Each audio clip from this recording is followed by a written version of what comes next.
Fala galera, sejam bem-vindos ao canal, e para mais uma história de terror. Se gosta desse tipo de conteúdo, não deixe de se inscrever no canal e deixar aquele like e ativar o sininho para receber notificações de novas histórias. Então vamos para mais uma.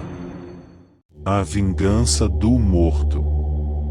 A história que passamos a contar e que desentranhamos de uma velha crônica, já rendada pela traça, remonta ao primeiro período da colonização do Brasil, teve por teatro a velha capitania de Pernambuco, e começa em tempos da governação geral de Manuel Teles Barreto. Lopo de Vila Flor era o que, com toda a franqueza e sem cerimônia, se pode chamar um refinadíssimo patife. Bêbado, jogador, devasso, desordeiro e mesmo ladro. Quando se lhe oferecia a ocasião de defraudar o alheio, o governo de Portugal viu-se obrigado a deportá-lo para o Brasil, não obstante ser ele filho espúrio de um dos condes de Vila Flor, gente que surgia na primeira linha da nobreza lusitana. Não eram raros os indivíduos desse quilate entre os fidalgos do século XVI.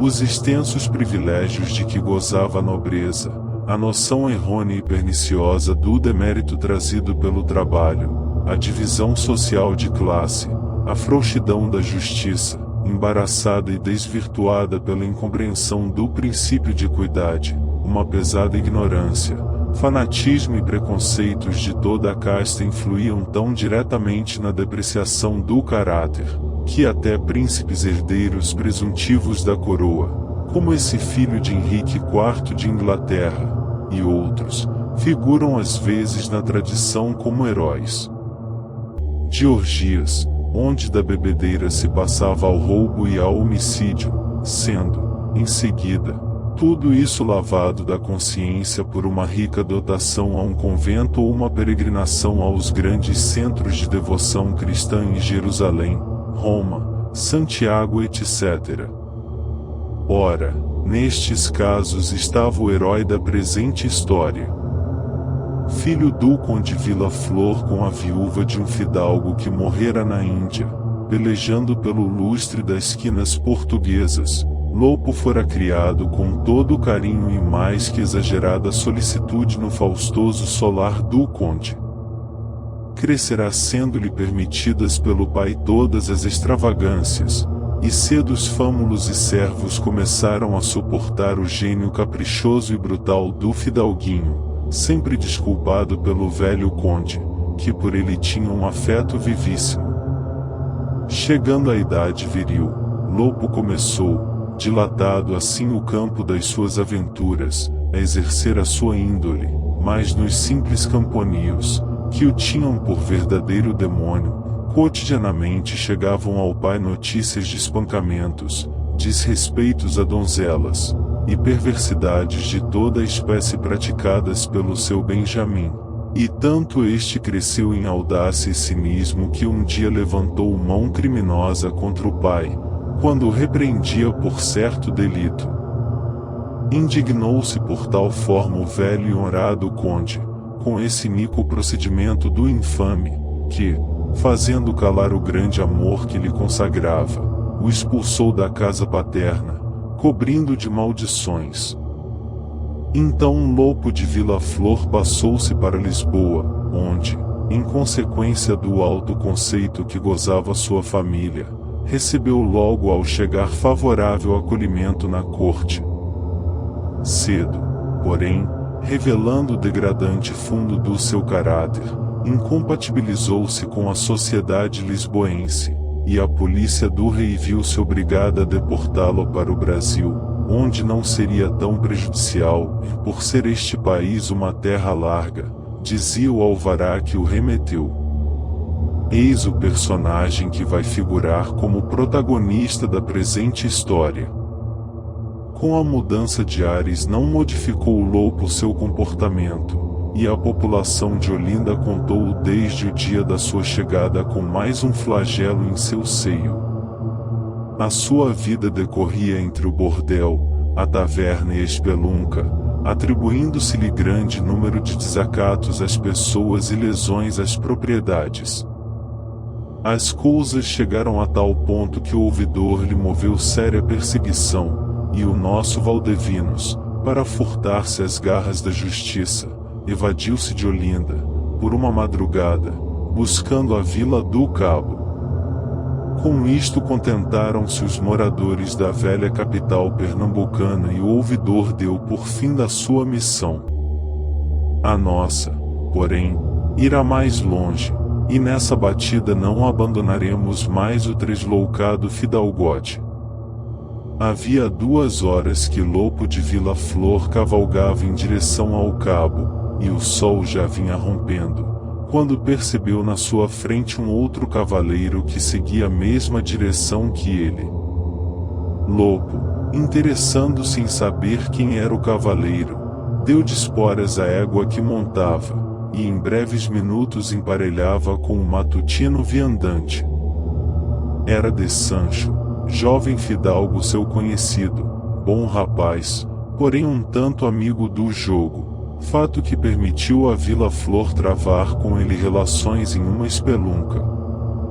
Cumprimentaram-se alegremente, e logo entabularam conversação. De Sancho ia à Vila da Escada visitar um tio, rico proprietário de engenhos, dessa localidade, Lopo Vila Flor. Ocultando o verdadeiro motivo da sua retirada de Olinda, disse ao companheiro que se dirigia à Vila do Cabo por motivo de negócio. Não falaram mais sobre os motivos da jornada, e começaram os dois, ao trote largo de suas cavalgaduras, a discretear sobre a vida em Olinda, e, principalmente, sobre aventuras de jogo. Assim, chegaram a um ponto em que o caminho era atravessado por um límpido regato. Aí, virando-se de Sancho para a Vila Flor, disse-lhe: Amigo, já que o acaso nos reuniu para companheiros de jornada, permita que o convide participar de um magro almoço que aqui trago, o qual, embora pouco sólido e variado, servirá para restabelecer em nossos estômagos um certo equilíbrio. De bom grado, respondeu Vila Flor, mesmo porque o ar fresco da manhã e o trote deste cavalo abriram-me danadamente o apetite. Nesse caso, façamos alto aqui, a fim de aproveitarmos esta belíssima água. Como queira.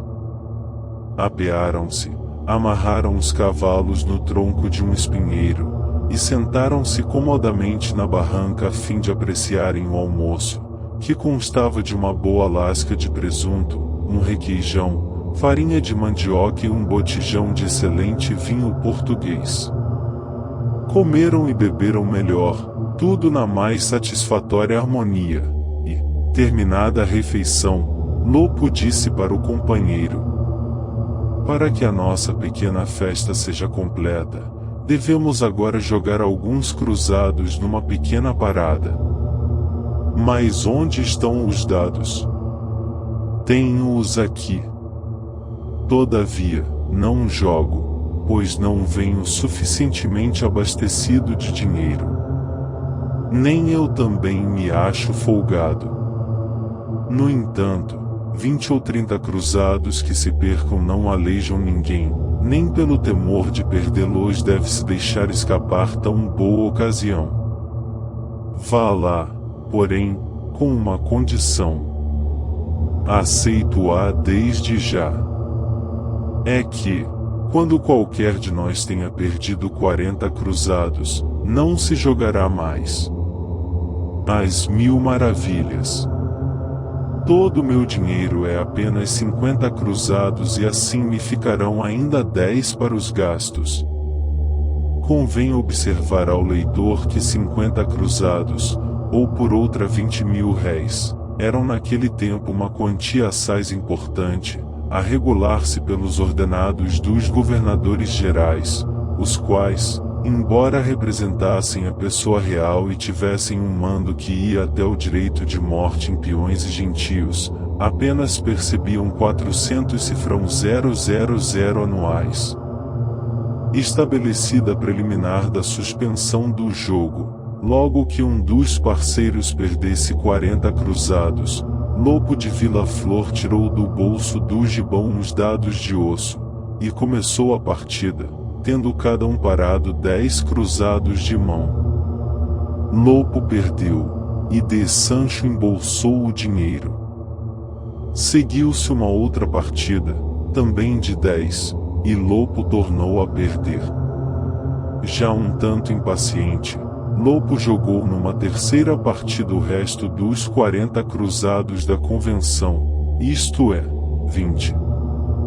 Tornou a perder, e de Sancho, embolsando as moedas, levantou-se disposto a prosseguir em sua viagem. Deteve o Vila Flor com estas palavras: Amigo, joguemos outra partida. Por forma alguma, segundo dissestes, o vosso dinheiro constava unicamente de 50 cruzados, perdestes 40. Com que dinheiro fareis o resto de vossa jornada, se a sorte continuar a fugir de vez numa nova parada?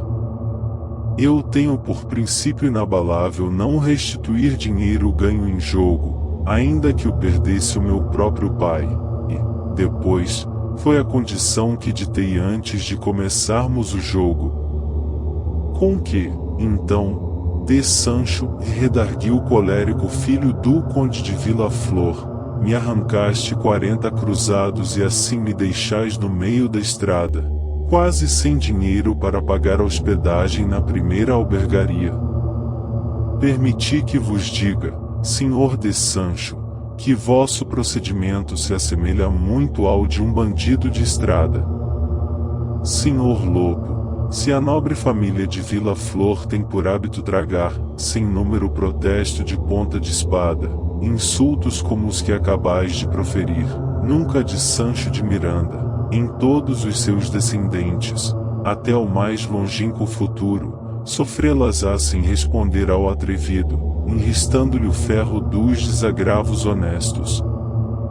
Eram de bom gosto, nesse tempo, essas tiradas infladas de basófias sensitivos pundonores, mas, assim como se dizia, fazia-se.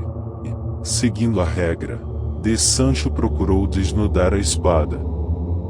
Embaraçou-se, porém, em tirá-la da bainha, e o pérfido Vila Flor, aproveitando-se desse desarmamento momentâneo, sacou da sua adaga e enterrou-a até as guardas no peito do inimigo. De Sancho, sem soltar um gemido, tombou, golfando sangue pela boca. Em 3 segundos, era cadáver. Lopo de Vila Flor, saqueando-lhe as algibeiras, arrastou o corpo para junto de um penhasco, que da estrada não se percebia, e, em seguida, continuou a sua viagem, sem se preocupar o mais levemente possível com o monstruoso crime que acabava de perpetrar. Ora, e tinha na algibeira dinheiro suficiente para a crápula. Que lhe importava o cadáver feito por suas mãos, que ficava apodrecendo junto à estrada, sem ao menos uma cruz presidindo a final consumação da carne? Passaram os tempos. Insuficiente como era a polícia no primeiro período de colonização do Brasil, tendo de exercer-se de minguadas forças e em dilatadíssimas extensões, apesar dos esforços empregados pela família de Sancho, a fim de descobri-lo, o crime de Lopo Vila Flor não foi conhecido, e o assassino continuou a desregrada vida de bebedeiras, jogatinas e crápula. 5 anos já eram decorridos, quando aconteceu um dia cursar Vila Flor caminho entre a Escada e Olinda. Era a primeira vez que isso lhe acontecia depois que ali praticara o seu nefando homicídio, do qual bem pouco se lembrava já. Cavalgando, chegou ao riacho, onde 5 anos antes havia feito a merenda e jogado aquela partida de dados que tão fatal fora de Sancho. Então viu-lhe ao pensamento todos os incidentes daquela triste cena, e como por sugestão diabólica, teve viva curiosidade de examinar o lugar em que havia depositado o cadáver do inditoso mancebo. Não pôde resistir à tentação, e, apeando-se, dirigiu-se para o penhasco. Logo o encontrou. O cadáver apodrecera ali mesmo, e fora devorado pelos corvos. Os ossos achavam-se espalhados por um circuito de 4 a 5 braças, no qual a relva havia fenecido. Bem no centro da ossada dispersa achava-se a caveira. Lopo de Vila Flor teve um gesto de horror assim que avistou esses restos, porém, domando tal movimento, procurou encher-se de coragem, e apostrofou a caveira da seguinte forma: "Então, de Sancho, queres agora jogar mais uma partida?" E sorriu-se, admirado do próprio cinismo. Qual não foi, porém, o seu assombro ao ver a caveira torcer-se no chão com estalidos secos, e responder-lhe em voz de tão estranha modulação que lhe fez gelar o sangue nas veias: "Vai seguindo teu caminho. Não perturbes minha paz. Joga, encharca-te de vinho. Faze tudo o que te apraz. Por ora nada te oprime. E não te digo mais nada. Mas tua conta de crime será na Bahia ajustada." Lopo de Vila Flor, ao ouvir tão estranhos versos, cujo sentido não compreendia, sentiu os cabelos levantarem-se-lhe na cabeça, e o corpo entrou-lhe todo a tremer. Assim permaneceu alguns segundos, porém, afinal, recobrando algum ânimo, correu espavorido para a estrada, montou a cavalo, e a todo galope fugiu daquele sítio assombrado. As medonhas palavras que ouvirá não podiam, no entanto, sair-lhe da mente e, assim, na primeira povoação a que chegou, procurou um padre e pediu-lhe que o ouvisse de confissão, comunicando ao sacerdote o seu crime e a terrível ameaça da fantástica caveira. O padre ficou assombrado com o que ouvirá, e, prescrevendo ao criminoso dura penitência, aconselhou-o que nunca dirigisse os seus passos à Bahia, pois as palavras da caveira lhe anunciavam que nesse lugar encontraria ele o castigo do seu delito. Durante alguns meses, Lopo de Vila Flor conservou-se apreensivo sobre o seu destino, mas, afinal, a vida de dissipação que levava, e bem assim o firme propósito que havia formado de nunca ir à Bahia, tranquilizaram-no de todo, e pouco a pouco foi perdendo a lembrança do sucedido. Por esse tempo, os holandeses tinham invadido Pernambuco, e vencendo a tenaz resistência que lhes havia oposto o esforçado Matias de Albuquerque, haviam conseguido destruir o arraial do Bom Jesus e expelir os portugueses de Pernambuco, depois de derrotá-los em diversos pontos. Lopo de Vila Flor pelejava ao lado dos portugueses, como comandante de uma companhia, e, assim, quando o príncipe Bagnuolo, após o insucesso de Porto Calvo, retirara-se para as Alagoas, Lopo de Vila Flor, bem como todo o exército português, fora obrigado a acompanhá-lo. Senhores de Pernambuco, os batavos perseguiram os portugueses até as margens do S. Francisco, e estes, não podendo oferecer resistência eficaz ao inimigo, em Sergipe, tiveram de se recolher à Bahia. Achou-se, pois, Lopo de Vila Flor, sem número querer, e sem mesmo nisto pensar, no lugar que tanto temia, ali conduzido pelo acaso ou pelo desígnio da providência. No entanto, o filho do conde português não ligava mais a menor importância às suas antigas apreensões. Os episódios da Grande Guerra em que se achava empenhado, o espetáculo da morte que tantas vezes havia presenciado, tornaram-no inacessível ao remorso, e, como outrora, a sua única preocupação era jogar, beber e folgar. Ora, de uma vez Lopo de Vila Flor convidará alguns camaradas de armas para almoçar com ele e depois jogar algumas partidas. A reunião devia ter lugar numa sexta-feira, e Vila Flor, na manhã desse dia, dirigiu-se à praça, a fim de comprar qualquer peça de carne com que regalasse os amigos. Com a permanência das tropas pernambucanas na Bahia, a vida nesta cidade tornará-se muito difícil, sendo geral a escassez de víveres. Os que apareciam nas feiras eram logo arrematados por preços elevadíssimos e muitíssimas famílias começavam a sofrer duras privações. Assim, Lopo de Vila Flor teve enorme dificuldade em encontrar um bom guisado para oferecer aos seus convidados. No mercado da cidade não havia mais nada de suculento para comprar, tendo Lopo que se contentar com uma cabeça de carneiro, cujo corpo já tinha sido arrematado por alguns oficiais, que andaram mais adiantado do que ele. Embora mortificado por esse contratempo, Lopo de Vila Flor pagou bem caro a cabeça de carneiro, metendo-a dentro de um saco de estopa, e levou-a para casa, confiando que seu cozinheiro, um crioulo baiano, saberia dar a essa peça inferior um tempero digno do paladar dos seus amigos. Quando chegou à sua habitação, já lá se achavam os convidados, eram uns 4 ou 5 rapazes alegres que o receberam com uma salva de palmas e exclamações jubilosas. Com que, então, disse um deles, temos hoje um almoço de arromba. Qual o quê? Respondeu o Lopo contristado. Nada encontrei digno de vós nos mercados, tudo já tinha sido arrematado. Em caminho, encontrei-me com um frade gordo de S. Francisco, que conduzia, embrulhado no hábito seboso, um excelente capão. Tive ímpetos de assassinar aquele guloso servo de Deus, e roubar-lhe o bicho, que daria uma magnífica cabidela.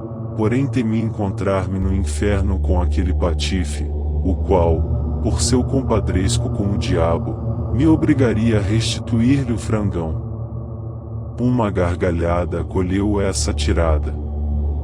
Mas então, nada encontraste?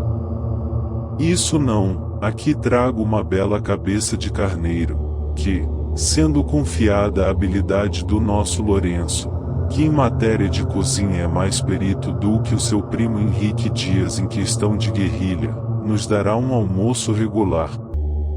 Pois, então, viva a cabeça de carneiro, em falta de coisa melhor, exclamaram os rapazes alegremente. O que lhes garanto é que é uma cabeça de carneiro do tamanho da de um novilho. Ei-la. E, dizendo isso, Lopo desceu a boca do saco e fez rolar no soalho o conteúdo do mesmo. Mas, assombro!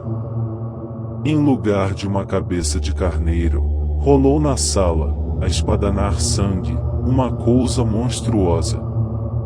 O que Lopo e seus convidados viram, no maior espanto, foi uma cabeça humana, medonhamente lívida, de olhos vidrados, lábios espumantes e cabelos empastados. Um grito de pavor saiu de todos os peitos, e Lopo de Vila Flor, não podendo conter a extraordinária emoção que dele se apoderou, exclamou, trêmulo e de olhos esbugalhados: "De Sancho de Miranda!" O assassino tinha reconhecido nos traços daquela cabeça as feições da sua vítima. Nada mais pôde dizer, uma névoa densa obscureceu-lhe a vista, ganhou-lhe o corpo todo um torpor indizível, e rolou sem sentidos na sala. Compreenderam logo os companheiros que se tratava de um crime nefando, pois alguns reconheceram igualmente aquela cabeça como a de Sancho, que havia muitos anos tinha desaparecido da capitania de Pernambuco. Assim, entregaram Loupo de Vila Flor à justiça, e o indigno, sendo tomado de estranha confusão, revelou imediatamente o crime que havia cometido, com todas as suas minudências e agravantes. Foi-lhe instaurado o processo, e, comparecendo em julgamento, condenado à morte, sentença essa que a Casa da Suplicação de Lisboa confirmou. Como era nobre, não subiu à forca, cortaram-lhe simplesmente a cabeça em uma das praças da Bahia, e assim se cumpriu a estranha ameaça proferida pela caveira de Sancho. E termina a crônica de onde extraímos esta história. Em tudo assim aconteceu para que não ficasse no mundo sem castigo um homem que tantos agravos às pessoas e bens havia praticado, e um endurecido pecador, que agora está pagando as suas grandes culpas nas profundezas dos infernos. Fim. Se gostou, deixa o like e um comentário. E não esqueça de se inscrever no canal.